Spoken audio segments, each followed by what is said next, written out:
Hello friends, welcome back to our channel and good afternoon all of you. Today we will discuss some important question of Indian Constitution.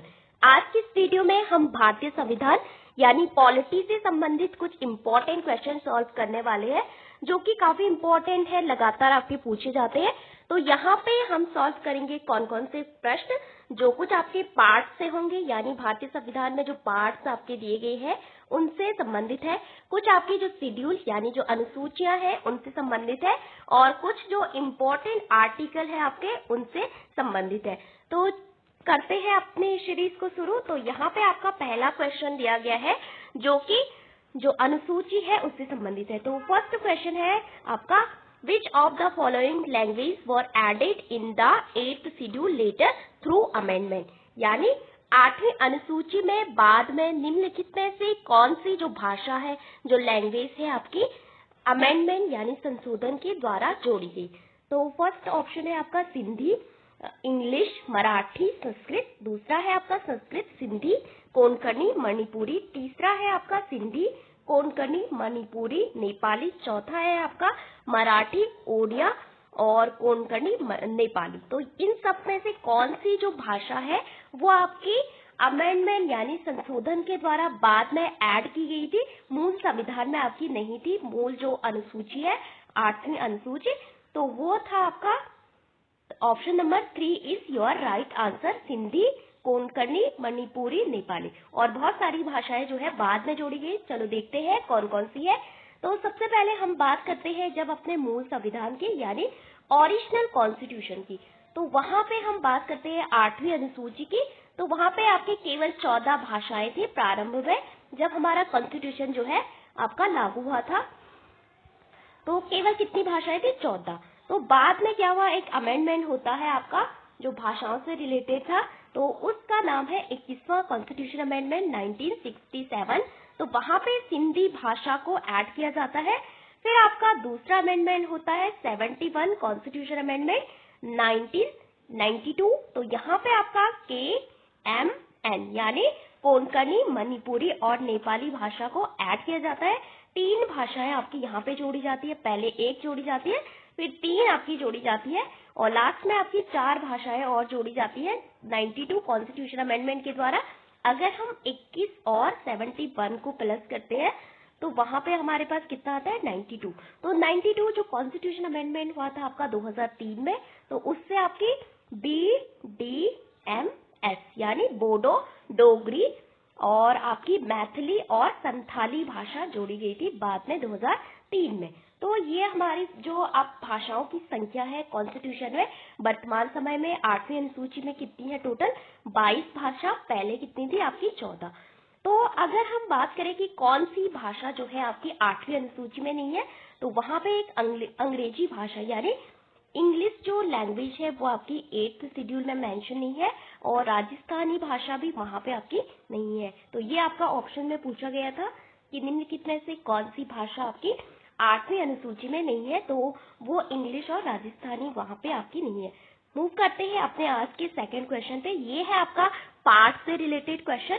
तो यहाँ पे आपको कुछ part दिए गए हैं, जैसे कि पार्ट 4A किससे रिलेटेड है आपका, पार्ट 8 किससे रिलेटेड है, पार्ट 9 और पार्ट 9(1). तो हम सभी जानते हैं कि जो पार्ट 4A है वो आपका बाद में आपका जोड़ा गया था। और कब जोड़ा गया था? 42वें संवैधानिक संशोधन 1976, जहाँ पे आपकी इमरजेंसी लगती थी। उसके बाद पहले केवल हमारे पास क्या थे? अधिकार थे, केवल राइट थे, लेकिन हमारे पास अब कर्तव्य भी आपके दिए गए हैं और 51 कॉ में आपके ये दिए गए हैं। और यहाँ पे जो सरदार स्वर्ण सिंह समिति थी उन्होंने सिफारिश की थी 8 जो है मौलिक कर्तव्यों की, और ये हमने रशिया USSR के कॉन्स्टिट्यूशन से बोरो किए थे। और उन्होंने 8 रिकमेंडेशन दी थी, किसने? सरदार स्वर्ण सिंह कमेटी ने। लेकिन सरकार ने कितने कर्तव्य जोड़े आपके? 10। और बाद में एक कर्तव्य जो है 86 कॉन्स्टिट्यूशन अमेंडमेंट के द्वारा जोड़ा गया था, तो वो काफी इंपॉर्टेंट है। फिर मूव करते हैं पार्ट 8 पे। तो पार्ट 8 जो डील करता है यूनियन टेरिटरीज यानी जो यूटीज होती है उसके बारे में। पार्ट 5 यूनियन के बारे में बात करता है। पार्ट 6 किसके बारे में? स्टेट के बारे में। और पार्ट 7 आपको पता होगा कि इसको डिलीट किया गया था, पार्ट 7 जो भाग 7 था। और 9 किसके बारे में बात करता है? आपकी पंचायतों के बारे में बात करता है। और पार्ट 9 म्यूनिसिपैलिटीज यानी जो आपकी नगर पालिका होती है उनके बारे में। तो ये सब आपके ऑलरेडी मैच है, तो देख लेते हैं एक बार। तो part 4A added by 42 constitution amendment 1976 related to the fundamental duties of Indian citizen. Okay, फिर आता है पार्ट 8 किससे रिलेटेड? अनुच्छेद 3239 यानी 239 टू 241। और यहाँ पे आपकी यूटीज के बारे में बात की गई है यानी यूनियन टेरिटरीज। फिर आता है, अभी हमारे पास कितनी यूनियन टेरिटरीज है? आपकी 8 यूनियन टेरिटरीज और 28 राज्य। ओके, फिर आता है आपका पंचायत। तो पंचायत आपकी 9 में है और यहाँ पे पंचायत से का जो अमेंडमेंट हुआ था लेटर आपकी ऐड की गई थी पंचायतें अमेंडमेंट के द्वारा 1992। तो पंचायतों को कितने विषय दिए गए हैं? आपके 29 विषय यहाँ पे पंचायतों को दिए गए हैं। और आपका आता है 9A जो कि 74 कॉन्स्टिट्यूशन अमेंडमेंट 1992 के द्वारा आपका ऐड हुआ था। और यहाँ पे ये नगर पालिकाओं से संबंधित है। और नगर पालिकाओं के पास आपके कितने सब्जेक्ट है? तो इनके पास है आपके 18 विषय। ओके, फिर मूव करते हैं अपने तीसरे प्रश्न पे। तो यहाँ पे आपका if a subject is not mentioned in any of the 3 list, union list, concurrent list and state list, the law on the subject can be framed by। तीनों सूची में किसी भी विषय का उल्लेख नहीं है तो उस विशेष विषय पर कानून किसके द्वारा बनाया जा सकता है? तो यहाँ पे आपका ऑप्शन में है पार्लियामेंट, स्टेट लेजिस्लेटिव असेंबली और फिर both A and B and neither 1 nor 2। तो कौन सा होगा आपका राइट? तो ये वाला जो आपकी जो 3 लिस्ट है जिसमें हम बात करते हैं आपकी संघ सूची, राज्य सूची और आपकी समवर्ती सूची। तो यहाँ पे जो विषय इन तीनों में आपका मेंशन नहीं है उनको बोलते हैं आपकी क्या? अवशिष्ट शक्तियां। और जो रेजिड्यूटरी पावर होती है वो भारत में किसके पास होती है? केंद्र सरकार यानी यूनियन के पास आपकी होती है। और अमेरिका में जो अवशिष्ट शक्तियां होती है वो किसके पास होती है? आपके जो राज्य है उनके पास होती है। लेकिन भारत में केंद्र के पास होती है, यूएस में राज्यों के पास आपकी अवशिष्ट शक्तियां होती है।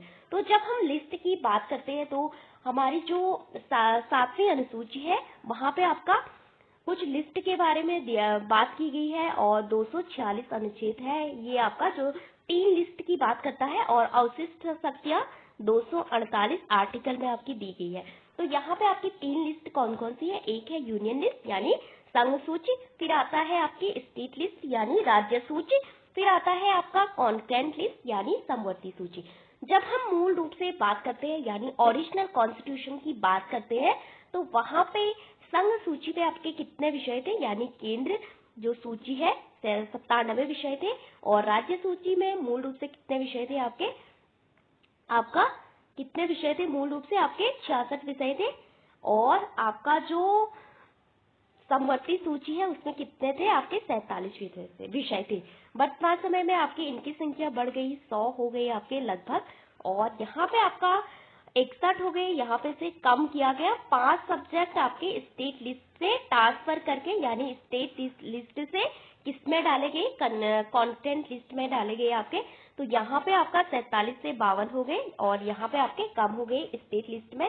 तो जब हम बात करते हैं एजुकेशन की, फॉरेस्ट की, वेट एंड मेजर्स की, एडमिनिस्ट्रेशन एंड जस्टिस की, वाइल्ड एनिमल्स की, तो ये 5 सब्जेक्ट थे जिनको कि आपका स्टेट लिस्ट से ट्रांसफर करके आपके कॉन्करेंट लिस्ट में डाला गया। तो ये आपका काफी इंपॉर्टेंट है, किस आर्टिकल में है आपकी जो विषय है उसके बारे में। तो केंद्र सूची की बात करें कि केवल केंद्र कानून बना सकता है, केवल यूनियन। यहाँ पे आपका स्टेट लॉ बना सकता है केवल राज्य। और अगर विशेष परिस्थितियों में आपने सुना होगा 249 के तहत अगर 2/3 जो राज्य है वो आपका बहुमत से कोई प्रस्ताव पारित करे, कोई विषय बोले कि आप पार्लियामेंट को कानून बना सके, तो उसी सेंस में आपका कानून बन सकता है स्टेट लिस्ट पे, नहीं तो आपका राज्य यहाँ पे कानून बना सकता है। तो समवर्ती सूची पे आपका दोनों कानून बना सकते हैं, लेकिन किसका कानून मान्य होगा? तो केंद्र का कानून वहां पे आपका क्या होगा? मान्य होगा। अवशिष्ट शक्तियां किसके पास है? आपके केंद्र के पास है यानी भारत सरकार के पास है, यानी केंद्र यूनियन के पास है। फिर अब बात करते हैं नेक्स्ट क्वेश्चन की। तो मौलिक अधिकारों के से संबंधित कौन सा प्रावधान सीधे बच्चों के शोषण से संबंधित है? Which provision related to the fundamental right is directly related to the exploitation of children. तो यहाँ पे ये फंडामेंटल राइट से आपका प्रश्न है। तो अनुच्छेद 17, आर्टिकल 19 एंड आर्टिकल 23, आर्टिकल 24। सो कौन सा राइट है जो आपका चाइल्ड लेबर की बात करता है? तो article 17 talks about abolition of untouchability, यानी अस्पृश्यता के अंत की बात करता है। और ये आपका किस में आएगा? समानता के अधिकार में आएगा, जो कि आपका 14 से कितने तक है? 18 तक है। फिर आएगा आपका 6 टाइप्स ऑफ फ्रीडम, जो कि आपका 19 से 22 तक है। और यहाँ पे आपको जो 6 प्रकार की स्वतंत्रता दी गई है, ये आपकी एब्सोल्यूट नहीं है, यानी इन पे रीजनेबल रिस्ट्रिक्शन यानी युक्त प्रतिबंध लगाए जा सकते हैं इमरजेंसी की सिचुएशन में और हेल्थ जैसे कुछ अन्य अनदर सिचुएशन हो। फिर आता है आपका 23। तो यहाँ पे है मानव दुर्व्यापार से रिलेटेड, यानी prohibition of human trafficking and force labour. तो जो आपका 24 आर्टिकल है यानी 24 किसकी बात करता है? बच्चों के, मतलब बच्चों को मतलब किसी भी कारखानों में, किसी भी उद्योगों में उन पे मतलब फोर्स लेबर ना कराया जाए। तो बच्चों को कारखानों आदि में बच्चों के रोजगार पे आपका रोक लगाता है अनुच्छेद 24। तो ये इसका राइट आंसर होगा ऑप्शन नंबर डी। फिर हम आगे बढ़ते हैं अपने आज के पांचों क्वेश्चन पे। Which schedule contains special provision for the administration of tribal areas in Assam, Meghalaya, Tripura and Mizoram.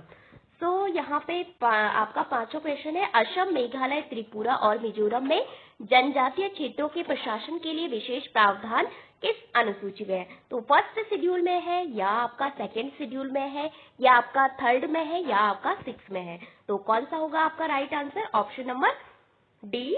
6 schedule बात करता है आपका जो 4 राज्य है उनके बारे में। तो यहाँ पे अगर हम बात करें 6वीं जो अनुसूची है आपका, जिसमें आते हैं कौन से? असम हो गया, फिर आता है आपका कौन सा? मेघालय हो गया, फिर आता है आपका मिजोरम हो गया एंड लास्ट आता है त्रिपुरा। तो इसका शॉर्ट ट्रिक है आपका AMPM, यानी एटीएम में आपकी क्या नहीं है? मनी नहीं है, लेकिन मणिपुर आपका यहाँ पे नहीं आता है। तो आपको ये याद रखना है कि मणिपुर आपका 6 शेड्यूल में आपका मेंशन नहीं है, जो आपके जनजातीय क्षेत्र है वहां पे। तो यहाँ पे जो 6 शेड्यूल है उसको किस कमेटी की सिफारिश पे ऐड किया गया है? तो ये थी आपकी बारदोलाई जो समिति थी, आपने इसका नाम सुना होगा। बारदोलाई एक समिति थी, उनकी सिफारिश पे आपका 6 शेड्यूल में इन 4 राज्यों को ऐड किया गया था। तो ये आपका करेक्ट आंसर है, विशेष रूप से असम, मेघालय, त्रिपुरा और मिजोरम।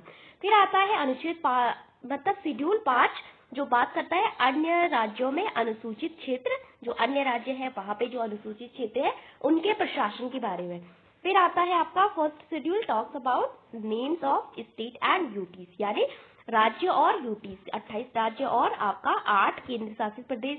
दूसरा जो शेड्यूल है आपकी अनुसूची है वो आपकी सैलरीज और अलाउंसेस के बारे में बात करता है, यानी वेतन और भत्ते से संबंधित है। थर्ड वाला है आपका ओथ, शपथ और अफर्मेशन से संबंधित है। तो यहाँ पे आपकी प्रेसिडेंट की जो शपथ है इसमें मेंशन नहीं है, राज्यपाल की शपथ यहाँ पे मेंशन नहीं है। प्रेसिडेंट की शपथ आपको पता होगा कि अनुच्छेद 60 के तहत आती है, तो ये आपकी इसमें मेंशन नहीं है। मूव करते हैं अपने आज के 6th क्वेश्चन पे, एग्जीक्यूटिव अपॉइंटमेंट। तो आर्टिकल 54 इलेक्शन ऑफ प्रेसिडेंट यानी राष्ट्रपति का चुनाव, आर्टिकल 75 अपॉइंटमेंट ऑफ पीएम, फिर आता है आर्टिकल 155 अपॉइंटमेंट ऑफ सीएम यानी मुख्यमंत्री की नियुक्ति, और आर्टिकल 164 कंपोजिशन ऑफ असेंबली। तो यहाँ पे आप जानते हैं कि कौन कौन सा आपका ये राइट है। तो आर्टिकल जो 54 है वो आपका प्रेसिडेंट का इलेक्शन के बारे में बात करता है कि राष्ट्रपति का चुनाव कैसे होगा। तो जब हम बात करते हैं आपके यहाँ पे निर्वाचक मंडल की यानी इलेक्टोरल कॉलेज, तो उसमें कौन कौन से लोग शामिल होंगे, कौन कौन से आपके नहीं होंगे, उसके बारे में बात करता है। फिर 75 की बात करें तो प्रधानमंत्री की नियुक्ति के बारे में बात करता है। फिर आता है आपका 155, तो 155 आपका किससे रिलेटेड है देखते हैं। तो यहाँ पे सबसे पहले हम देखते हैं 2 टाइप्स ऑफ हेड्स होते हैं हमारे पास, यानी राज्य के प्रमुख आपके 2 प्रकार के होते हैं। एक मतलब प्रमुख जो होते हैं अगर हम बात करें तो एक होते हैं आपके जो हेड होते हैं 2 प्रकार के होते हैं, एक होते हैं राज्य के प्रमुख, एक होते हैं सरकार के प्रमुख। राज्य के प्रमुख की बात करें अगर इंडिया के लेवल पे यानी यूनियन लेवल पे तो कौन होते हैं, राष्ट्रपति होते हैं, प्रेसिडेंट ऑफ इंडिया। तो इनके जो चुनाव होते हैं वो आपका अनुच्छेद 54 में आते हैं। फिर आता है स्टेट लेवल पे हेड कौन होते हैं, आपका स्टेट लेजिस्लेशन में गवर्नर यानी राज्यपाल। तो आर्टिकल 155 राज्यपाल की नियुक्ति के बारे में बात करता है। तो जब हम बात करते हैं इन 2 के बारे में तो इनके पास जो पावर होती है आपकी क्या कौन सी होती है, नाम मात्र की शक्तियां, केवल नाम मात्र की शक्तियां, नॉमिनल पावर होती है जो केवल आपका रबड़ स्टाम्प भी उसको कहा जाता है आपका। और यहाँ पे जितने भी कार्य किए जाते हैं चाहे वो केंद्र में राष्ट्रपति के नाम से जितने भी कार्यपालिका के कार्य होते हैं और स्टेट में राज्यपाल के नाम से वो आपके किए जाते हैं। फिर हम बात करते हैं किसकी, हेड्स ऑफ गवर्नमेंट की। तो हेड्स ऑफ गवर्नमेंट की बात करें तो वहां पे आपके आते हैं रियल एग्जीक्यूटिव। तो रियल एग्जीक्यूटिव मीन्स वास्तविक कार्यपालिका। तो वास्तविक कार्यपालिका में अगर सेंट्रल लेवल पे बात करें तो वहां पे आते हैं prime minister and council of minister. तो प्राइम मिनिस्टर जो कि रियल यानी प्रमुख होते हैं और उनकी मंत्री परिषद, इसमें आपकी वास्तविक शक्तियां आपकी निहित होती है। स्टेट में सीएम और उनकी जो मंत्री परिषद होते हैं। तो आर्टिकल 164 किसके बारे में बात करता है, मुख्यमंत्री की नियुक्ति के बारे में बात करता है। तो 2 टाइप्स ऑफ एग्जीक्यूटिव होते हैं, एक तो heads of state and heads of government. फिर हम बात करते हैं इसमें real executive and nominal executive. Okay, फिर आता है आपका 7 क्वेश्चन, इम्प्लिसिट फ्रीडम, यानी जो अंतर्निहित है स्पष्ट रूप से आपकी मेंशन नहीं की गई है वो कौन सी है। The constitution does not clearly provide for freedom of press but it is implicit in the article. संविधान स्पष्ट रूप से प्रेस की स्वतंत्रता प्रदान नहीं करता है लेकिन यह किस अनुच्छेद में निहित है, 19A clause A, 19A clause B, 19A clause C और 19A क्लॉज डी। तो किसमें है आपकी जो प्रेस की स्वतंत्रता है आपकी इंटरनेट की, तो वो है आपका इसमें 19A में, 19A क्लॉज ए। ओके, इस तरह तो यहाँ पे आपकी प्रेस की स्वतंत्रता आपकी दी गई है 19A में। फिर जब हम बी की बात करते हैं तो यहाँ पे शांतिपूर्ण सभा की बात करते हैं और संघ बनाने की स्वतंत्रता आती है। फिर आपका फ्री मूवमेंट, तो ये आपका काफी इंपॉर्टेंट है। फिर यहाँ पे आपका हो गया आज का पूरा जो प्रश्न था वो हमने सॉल्व किया। तो देखते हैं इसका रिवीजन करते हैं एक बार। तो एक तो आता है सिटीजनशिप। तो अगर हम पार्ट की बात करें तो पार्ट 2 बात करता है किसकी, नागरिकता के बारे में, जो आपके ऊपर नहीं थे। तो नागरिकता अनुच्छेद 5 से आपकी 11 तक आती है। आर्टिकल जो अनुच्छेद 11 है वो बोलता है कि जो नागरिकता है उस पे जो लॉ है वो कौन बनाएगा, संसद बनाएगी यानी पार्लियामेंट ऑफ इंडिया बनाएगी। किस पे लॉ, सिटीजनशिप पे। फिर आता है फंडामेंट राइट्स जो कि आपका 12 से 35 तक है और ये पार्ट 3 में आपका दिया गया है। यहाँ पे कुछ फ्रीडम जो है बहुत सारी जो फंडामेंटल राइट है इंडिया के सिटीजन के लिए है और कुछ जो फंडामेंटल राइट है वो आपके बोथ के लिए है, इंडियन सिटीजन और फॉरेनर के लिए। फिर आता है आपका डीपीएसपी, ये आपका 4th में है और आर्टिकल 36 से 51 तक आपका डीपीएसपी दिया गया है पार्ट 4। पार्ट 4A की बात करें तो 51A क की बात करें तो यहाँ पे क्या है, फंडामेंटल ड्यूटीज है। फिर आता है पार्ट 7 आपका डिलीट किया गया था और पार्ट 8 की बात करें तो कौन सा है आपका यूनियन टेरिटरी। पार्ट 9 क्या है आपका पंचायत। पार्ट 9A क्या है आपका नगर पालिकाएं और पार्ट 10 क्या है आपका दल बदल।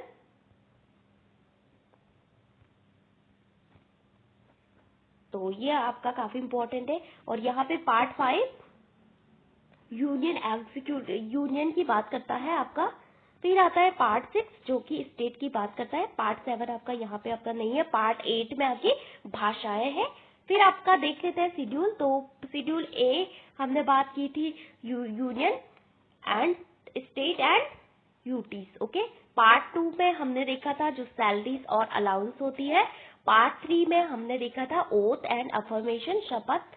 पार्ट 4 में एलोकेशन ऑफ सीट इन राज्यसभा, यानी राज्यसभा सीटों के वितरण की बात की गई है चौथी अनुसूची में। पांचवी अनुसूची आपका एडमिनिस्ट्रेशन ऑफ शेड्यूल एरियाज, यानी अनुसूचित क्षेत्रों का प्रशासन। पार्ट 6 में आपके 4 राज्य आते हैं, असम, मेघालय, मिजोरम और त्रिपुरा। ओके, और मणिपुर आपका यहाँ पे नहीं दिया गया है। और पार्ट 7 किसकी बात करता है आपके नहीं, यानी 7वीं अनुसूची आपकी 3 लिस्ट की बात करता है। 8वीं अनुसूची 22 भाषाएं आपकी करंट में है। 9वीं अनुसूची किसकी बात करता है? 9वीं अनुसूची में आपने देखा होगा भूमि सुधार से रिलेटेड जो भी प्रावधान है वो आपका उसमें जोड़ा गया था। तो फर्स्ट जो अमेंडमेंट था 1951 में, वो आपका 9वीं अनुसूची से आपका संबंधित था। फिर आता है पार्ट 10 में आपका एंटी डिफेक्शन लॉ है, यानी 10वीं अनुसूची में। सॉरी, यहाँ पे मैंने अभी पार्ट 10 में एंटी डिफेक्शन बताया था, तो वहां पे वो नहीं है। वो किसमें है? आपका अनुसूची 10 में है। 1985 में आपका ऐड किया गया था। 52 में संवैधानिक संशोधन। पार्ट 11 में आपका पंचायत, और पार्ट 12 में क्या है? आपकी जो नगर पालिका परिषद है। तो इनके लिए 18 सब्जेक्ट, इनके है आपके 29 विषय। ओके, फिर आता है यहाँ पे 3 अनुसूची जो कि 7वीं शेड्यूल में आपकी दी गई है। तो संघ सूची, जहाँ पे पहले कितने विषय थे? आपके 97 विषय थे। आप कितने हैं? आपके 100 है। फिर आता है यहाँ पे कौन कौन सी होगी संघ सूची में, जैसे कि विदेश नीति से संबंधित कुछ मामले जो है, कौन फॉरेन पॉलिसी बनाएगा, कम्युनिकेशन, डिफेंस आपका, और आरबीआई, बैंकिंग, रक्षा, सब आपके संघ सूची में है। राज्य सूची की बात करें तो यहाँ पे क्या है? एग्रीकल्चर यानी कृषि जो है राज्य सूची में है आपका। फिर आता है बैटिंग एंड गैम्बलिंग। फिर आता है public health and sanitation and agriculture. तो राज्य सूची में पहले आपके कितने विषय थे? आपके 66। अब आपके कितने हैं? 61 विषय यहाँ पे आपके हैं। फिर आता है समवर्ती सूची, जहाँ पे आपकी दोनों कानून बना सकती है। और यहाँ पे आपका जो समवर्ती सूची है वहाँ पे आपके 5 सब्जेक्ट बाद में डाले गए थे स्टेट लिस्ट के द्वारा। तो वो कौन कौन से थे? पहला तो एजुकेशन, फिर आपका वन फॉरेस्ट, फिर आपका वाइल्ड एनिमल, फिर आपका आता है weight and measure, and last था जस्टिस एंड एडमिनिस्ट्रेशन, न्याय और प्रशासन। तो ये आपके पूछे जाते हैं, काफी इंपॉर्टेंट है। फिर आता है कुछ राइट्स एंड डायरेक्टिव, जैसे हमने यहाँ पे कुछ राइट्स देखे थे, जैसे 16 जो बोलता है लोक नियोजन के लिए अवसर की समानता। फिर आता है आपका 17 अस्पृश्यता का अंत, यानी अस्पृश्यता यानी अनटचेबिलिटी। फिर आता है 19 फ्रीडम, प्रेस की स्वतंत्रता वहीं पे है। 23 ट्रैफिकिंग ऑफ ह्यूमन के बारे में बात करता है, मानव दुर्व्यापार। और 24 चाइल्ड लेबर के बारे में बात करता है। फिर आता है आपका डायरेक्टिव प्रिंसिपल में हम बात करें कि कौन सा डायरेक्टिव प्रिंसिपल जो है विदेश नीति से आपका संबंधित है, जहाँ पे हम बोलते हैं अंतर्राष्ट्रीय शांति को बढ़ावा देना, सुरक्षा को बढ़ावा देना। तो वो किस में है आपका? वो है आपका अनुच्छेद 51 में। तो यहाँ पे मेंटेन ऑनरेबल रिलेशन, यानी हमें दूसरे देशों के साथ जो हमारे रिलेशन है वो आपका मेंटेन करना है अच्छी तरह से। और किसी भी मीडिएशन यानी बीच की जो मध्यस्थता है, चाहे दो देशों के बीच जो विवाद है आपका, तो उसको हम आपस में सुलझाएंगे, नहीं ना तो किसी की मध्यस्थता से। तो आप फिर आपका यहाँ पे कार्यकारी एंड फाइनेंशियल व्यू। तो अनुच्छेद 54 बात करता है राष्ट्रपति की। तो यहाँ पे जो राष्ट्रपति का चुनाव उसमें कौन कौन होंगे उसकी बात करता है। 52 बोलता है भारत का एक राष्ट्रपति होगा। और 53 बोलता है कि जो संघ की जो कार्यपालिका शक्ति है, जितने भी काम है आपके, वो राष्ट्रपति के नाम से होंगे। कार्यपालिका शक्ति राष्ट्रपति में निहित होगी। 75 बोलता है पीएम के बारे में, appointment of PM. 155 appointment of governor. फिर आता है 164, यहाँ पे सीएम के बारे में बात की गई है, यानी चीफ मिनिस्टर ऑफ स्टेट। फिर आता है आपका अनुच्छेद 280, ये आपका वित्त आयोग फाइनेंस जो कमीशन है इसके बारे में बात करता है। इसकी नियुक्ति राष्ट्रपति के द्वारा की जाती है, हर 5 साल में आपका बनता है। और क्या करता है आपका जो टैक्स होता है उसका डिस्ट्रीब्यूशन किया जाता है स्टेट और केंद्र के बीच। ओके, फिर आता है 112, जहाँ पे एनुअल फाइनेंशियल स्टेटमेंट के बारे में बात की गई है। बजट, तो बजट शब्द आपका कॉन्स्टिट्यूशन में मेंशन नहीं है, लेकिन वहां पे किसका प्रयोग किया गया है आपके बजट के लिए? एनुअल फाइनेंशियल स्टेटमेंट यानी वार्षिक वित्तीय विवरण। ओके, 124 जो बात करता है सुप्रीम कोर्ट के बारे में। तो ये आपका काफी इम्पोर्टेंट है। सुप्रीम कोर्ट को इसके जजों को हटाने वाला कौन सा है? 124 क्लॉज 4।